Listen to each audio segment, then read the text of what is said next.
వైశాఖ మాసాన్ని మాధవ మాసం అని ఎందుకంటారు? మాసాలలో రెండవది వైశాఖ మాసం, చైత్రం, వైశాఖం. ఇప్పుడు మనకి కార్తీక మాసం అనగానే శివుడిని మనం చూస్తాం.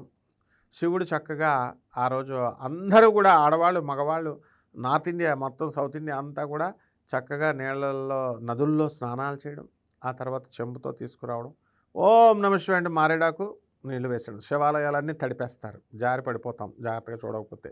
కాబట్టి ఎలా అయితే కార్తీక మాసం అత్యంత పవిత్రం అనుకుంటామో, దానికంటే పవిత్రమైనటువంటి మాసం మార్గశీర్ష మాసంగా చెప్పబడింది. మార్గశీర్ష మాసం మాసానాం మార్గశీర్షోహం అని శ్రీకృష్ణ పరమాత్మ స్వయంగా చెప్పాడు. అందువలన ఆ యొక్క మార్గశీర్ష మాసంలో శ్రీ మహావిష్ణువు యొక్క పూజలు, అర్చనలు అన్నీ మనం చేస్తాం. శివకేశవులు ఇద్దరిని పూజ చేస్తాం, బాగుంది. అలాగే ఈ యొక్క వైశాఖ మాసం మాధవ మాసం అని చెప్పేసి సాక్షాత్తు పరమాత్మే చెప్పాడు. మాధవుడు ఎవరు అసలు? ఇప్పుడు మనకు శ్రీకృష్ణ పరమాత్మ అనేకమైనటువంటి పేర్లతో ఉన్నాడు. గోవిందుడు, గోవులు కాసేవాడు. అంటే గోవులు కాసేవాడంటే మనం ఏదో ఆవులను కాసేవాడిగా మన యొక్క గురువులు చెప్తారనమాట. ఏంటి, చిన్నప్పుడు కృష్ణుడు ఆవులు కాసేవాడు అంటే చదువుకోలేదా, స్కూల్కి వెళ్ళలేదా అని డౌట్లు వచ్చేలాగా. గోవులు అంటే ఏంటంటే, గోవు ఆవుకి తినరా అని చెప్పేసి వదిలేస్తే వాడి పొలంలోకి వీడి పొలంలోకి వెళ్ళిపోద్ది. అలాగే మనస్సు కూడా ఏం చేస్తుందంటే, మనస్సు పరిపరి విధాలుగా ఆలోచిస్తూ ఉంటుంది. ఒకదాని తర్వాత ఒకటి. దాన్ని కట్టడి చేసేవాడు, ఆవులను కాసేవాడు అంటే మనస్సును కంట్రోల్ చేసేవాడు గోవిందుడు అన్నారు. అలాగే మాధవ అంటే ధవళము అంటే ఏంటి, తెలుపు. మాధవ అంటే ఆ మనస్సుని మంచి తళతళలాడే తెలుపు, నిర్మా వాషింగ్ పౌడర్ అని మనం చూసేవాళ్ళం అప్పుడు యాడ్.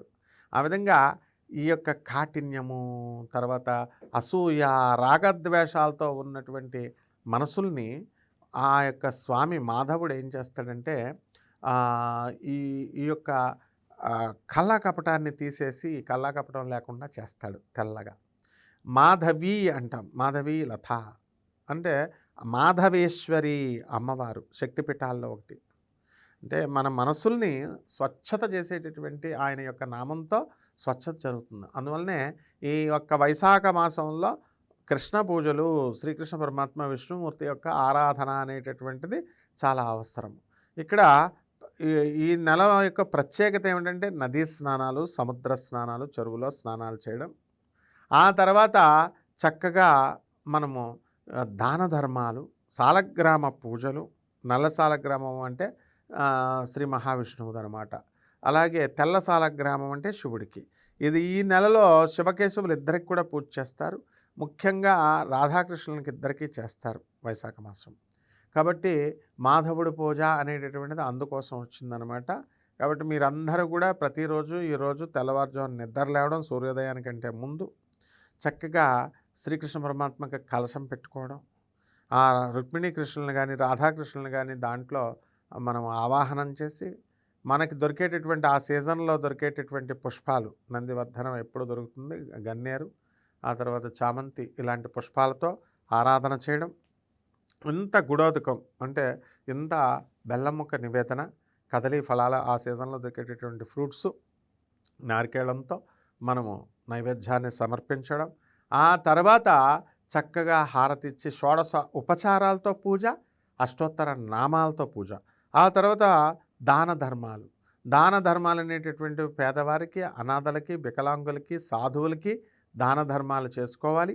ముఖ్యంగా పేద బ్రాహ్మణులు చాలామంది ఉన్నారు. ఇప్పుడు బాగా ధనవంతులైపోయినటువంటి వాళ్ళు ఉన్నారు, బాగా